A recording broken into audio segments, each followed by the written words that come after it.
menyusun anggaran pendapatan dan juga belanja negara, atau bisa kita singkat dengan APBN. Proses panjang ini selalu dimulai dengan penyusunan rencana kerja pemerintah atau RKP yang biasa dipimpin oleh Kementerian Perencanaan Pembangunan Nasional atau bisa kita sebut dengan Bappenas. Baik, mari kita mulai rapat kita hari ini. Hari ini kita akan membahas rencana pekerjaan pemerintah untuk tahun depan. Untuk Bappenas, bagaimana evaluasi ekonomi kita tahun ini? Yang mulia Presiden, setelah mengenal kondisi ekonomi di Indonesia dan global, kami menetapkan 3 prioritas pembangunan. Yang pertama, peningkatan kualitas sumber daya alam. Kedua, penguatan ekonomi hijau. Ketiga, transformasi digital pemerintahan. Terima kasih. Bagus, tapi sayangnya rencana ini benar-benar membawa hasil nyata. Rakyat tidak butuh janji, tapi butuh bukti. Siap Presiden, kami dari pendidikan juga memperluas program literasi dan pelatihan guru-guru agar pendidikan di Nusantara meningkat. Selain itu, kami juga akan menunjang kegiatan belajar mengajar dengan memperkenalkan teknologi digital di sekolah-sekolah lainnya. Kami juga sudah siap. Tahun depan kami akan memperkuat pelayanan kesehatan di puskesmas serta rumah sakit daerah. Kami juga akan memperkuat program pencegahan penyakit dengan cara vaksinasi. Semua rencana pasti membutuhkan anggaran yang besar. Kami akan menyesuaikan anggaran agar tetap efisien dan sesuai dengan kemampuan keuangan negara.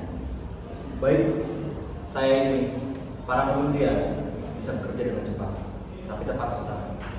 Pastikan program RKP ini tetap dalam visi kita dengan tema Rakyat Sejahtera Nusantara Maju. Setelah rencana kerja pemerintah pun disetujui oleh Presiden, tahap pertama penyusunan APBN pun selesai.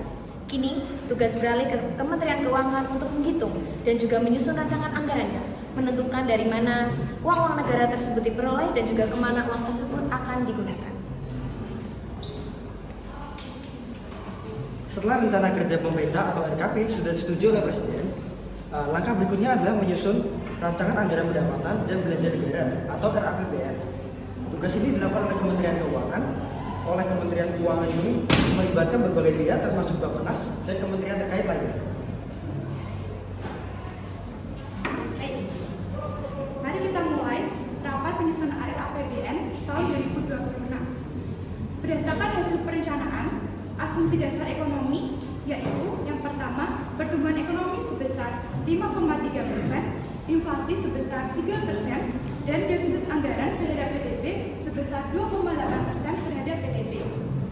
Kemudian, kita juga harus memastikan bahwa anggaran pendidikan harus didapatkan minimal 20% dari total belanja negara sesuai amanat UUD 1945 dan UU Sidiknas. Kemudian untuk anggaran kesehatan minimal 5% dari total belanja negara untuk pelayanan dan fasilitas kesehatan. Dan yang terakhir anggaran infrastruktur hijau minimal 17% untuk pembangunan berkelanjutan dan ramah lingkungan. Sekian, apakah ada tanggapan dari Bapak Ibu sekalian? Izin Bu Menteri, berdasarkan data terbaru, pendapatan negara diperkirakan akan meningkat tahun depan karena ada optimalisasi pajak digital dan kenaikan nilai ekspor nikel. Itu kabar baik. Tetapi kita juga perlu memperhatikan sektor UMKM dan pertanian. Keduanya rentan. Jadi kita harus mendapat dukungan lebih untuk mendukung UMKM dan pertanian. Terima kasih. Bagus. Kita juga perlu menjaga keseimbangan antara pertumbuhan ekonomi dan juga kesejahteraan masyarakat kecil. Kita harus memastikan mereka semua mendapatkan fasilitas yang layak dan kita tidak hanya sekedar mengeluarkan banyak pengeluaran. Baik Bu, kami akan sesuaikan pembagian anggaran agar lebih tepat, efisien, dan berorientasi pada hasil. Bagus.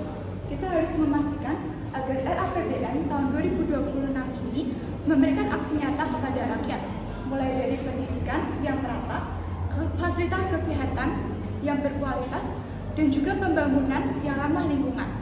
Apakah ada tanggapan lain dari Bapak Ibu sekalian? atau sudah setuju semua dengan statement saya ini? Bagus, jika semua setuju, saya akan akhiri penyusunan RAPBN 2026 ini dan saya akan menyerahkan dokumen ini kepada Ketua DPR untuk didiskusikan bersama para wakil rakyat. Setelah disusun dengan cermat, RAPBN resmi diserahkan kepada Dewan Perwakilan Rakyat untuk dibahas dan disetujui. Nah, disinilah proses politik dan pengawasan anggaran mulai benar-benar diperhatikan agar setiap rupiahnya ini dapat digunakan untuk kesejahteraan rakyat.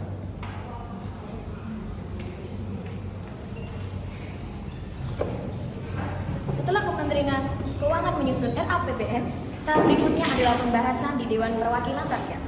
Disinilah para wakil rakyat akan mengkaji dan juga menilai apakah anggaran yang diajukan itu sudah sesuai dengan kebutuhan oleh rakyat. Baik, sidang paripurna kita hari ini kita masuk pada agenda rancangan tingkat kedua, rancangan Undang-Undang APBN tahun 2026. Maka dari itu saya akan memberikan kesempatan kepada Ketua Badan Anggaran untuk menyampaikan laporan. Baik, terima kasih yang terhormat Ketua DPR. Berdasarkan pembahasan intensif dengan pemerintah, kami telah menyepakati bahwa asumsi makroekonomi APBN tahun 2026 dengan pertumbuhan ekonomi sebesar 5,4% dan inflasi sebesar 2,5%. Postur APBN mencatat pendapatan negara sebesar Rp3.158,58 triliun dengan belanja negara Rp3.842,73 triliun dengan defisit sebesar Rp689,15 triliun. Baik, terima kasih. Sekarang saya akan memberi kesempatan untuk pandangan bagi akhir fraksi-fraksi. Fraksi PDI Perjuangan menegaskan kembali pentingnya memenuhi mandat konstitusional dalam mengalokasikan minimal 20% untuk pendidikan. Kami meminta pinjaman efektivitas untuk belanja pemerintah. Fraksi Partai Golkar menilai target pertumbuhan 5,4% cukup realistis. Kami juga mendorong bahwa kebijakan fiskal dan moneter yang lebih kuat. Fraksi Partai Gerindra mendesak perluasan basis pajak yang dilakukan secara hati-hati dan berkeadilan. Kami mendukung penuh 8 agenda prioritas nasional. Kami fraksi dari Partai Nasdem menyoroti pentingnya program makan gizi gratis. Kami menekankan untuk peningkatan kualitas yang tinggi dan distribusi yang merata. Fraksi PKB mengapresiasi peningkatan alokasi transfer dana ke daerah dan ke desa sebesar 8,5% per tahunnya. Bagus. Atas nama pemerintah, saya mengajukan apresiasi sebesar-besarnya untuk setiap masukan-masukan yang berharga yang telah disampaikan oleh seluruh fraksi. Pemerintah berkomitmen untuk menyediakan RAPBN 2026 yang secara akuntabilitas dan transparansi.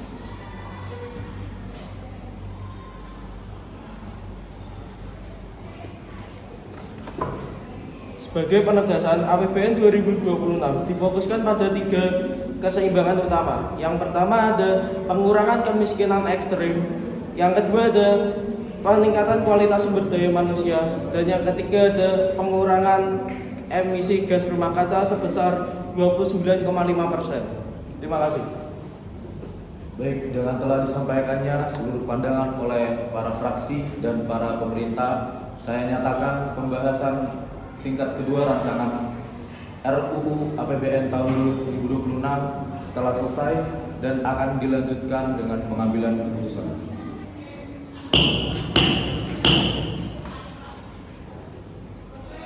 Melalui proses panjang antara pemerintah dan juga DPR, akhirnya RAPBN pun disepakati bersama. Anggaran ini menjadi dasar bagi pembangunan nasional demi kesejahteraan seluruh rakyat Indonesia.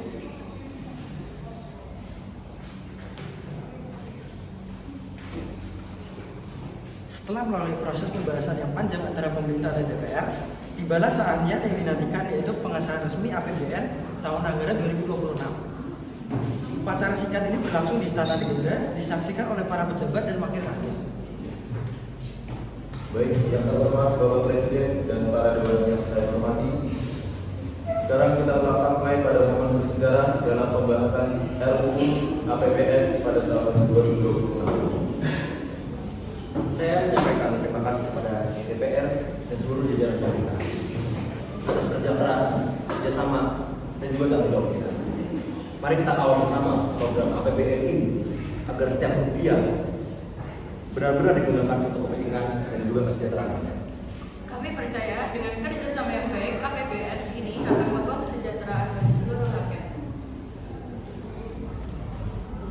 Dengan penandatanganan resmi APBN 2026 disahkan, namun perjalanannya belum terakhir.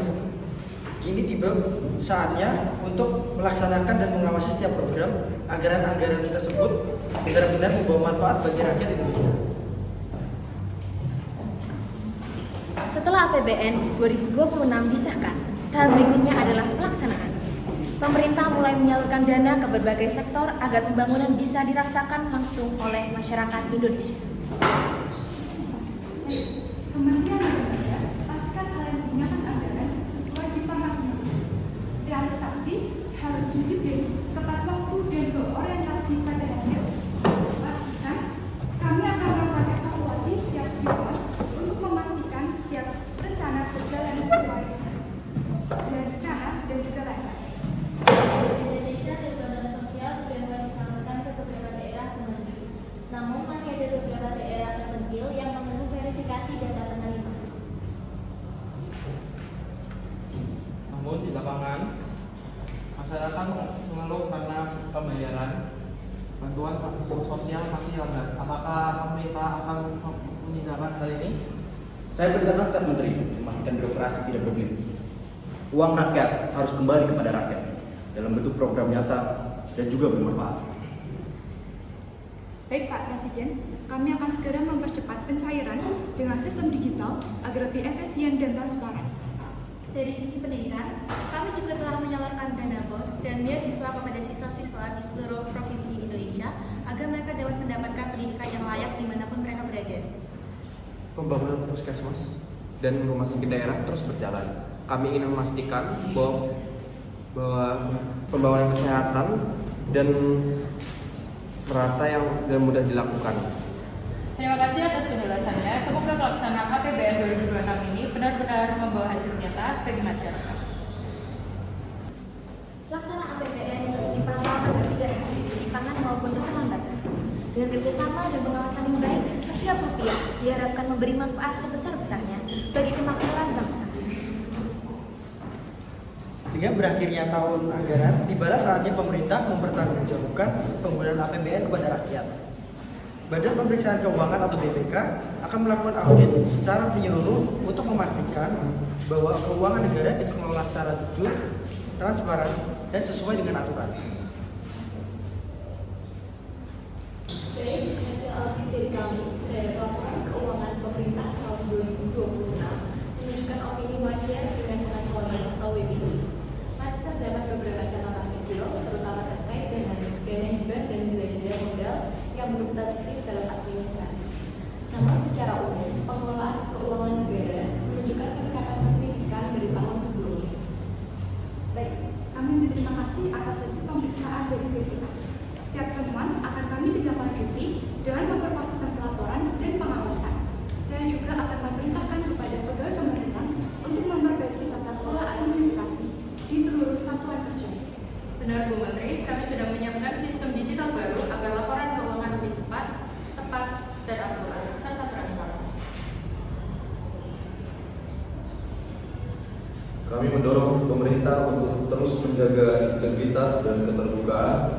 Semoga di tahun depan opini laporan keuangan meningkat menjadi wajar tanpa pengecualian. Itu akan menjadi bukti nyata bahwa pengelolaan APBN semakin bersih dan akuntabel. Sebagai Menteri Negara, kami berharap setiap rupiah benar-benar digunakan untuk kepentingan rakyat kecil. Kami ingin melihat bentuk nyatanya seperti sekolah yang lebih baik, pelayanan kesehatan yang mudah dijangkau, dan lapangan kerja yang berkualitas. Masyarakat juga ingin dilibatkan dalam pengawasan. Kami sudah bekerja sama untuk memastikan keuangan negara digunakan secara adil dan bertanggung jawab. Kami menerima hasil audit ini sebagai bahan refleksi dan tanggung jawab. Pemerintah akan memperkuat integritas, mempercepat reformasi, birokrasi, dan memastikan setiap kebijakan berorientasi pada rakyat. APBN ini adalah amanah rakyat dan di hadapan Tuhan. Kita wajib menjaganya dengan jujur dan juga tulus.